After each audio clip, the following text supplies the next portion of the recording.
Well, I'm joined now by Juliette Touma, Director of Communications at the UN Refugee Agency for Palestinians, who is in Beirut. Juliette Touma, thank you for joining us. What information do you have about what happened in this strike? Thanks for having me. It's been very, very difficult to reach our teams on the ground in Rafah as of late last night. But what we do know is that there is a serious incident that has taken place quite close to one of our largest UNRWA buildings in northwest of Rafah. And we're talking about dozens of people who have been reported killed and many others injured, including through burns. And how difficult is it to distribute aid at the moment? Extremely difficult. You see, since the 6th of May, when the Israeli authorities launched their military operation into Rafah, there's been even additional restrictions on UNRWA and other humanitarian organizations to bring in much needed life-saving humanitarian supplies and also distribute them in the area. You see, no place is safe in Gaza. No one is safe, including aid workers. Do you have faith in the Israeli investigation that looks possible after this attack?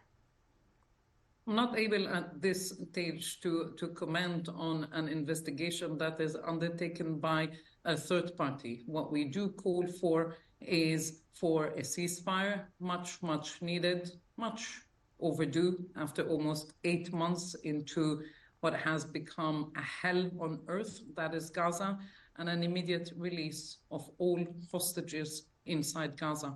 That's the very minimum, and it should happen right away. UNRWA's funding is still not where it was because the US is still not releasing funds to you. How much, financial help do you have? How much backing do you have? And how is that affecting what you're able to do?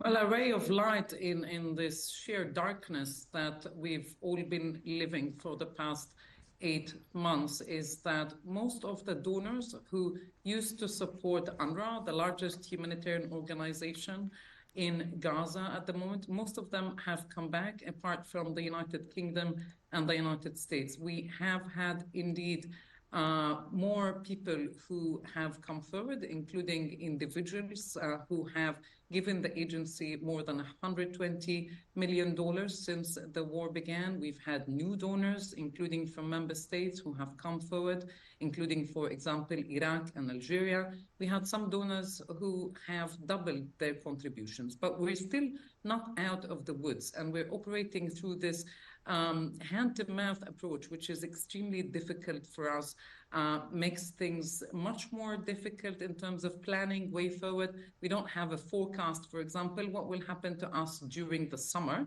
and whether we're able to continue our operation past the summer. Okay, Juliette Touma from UNRWA, thank you very much indeed for your time today.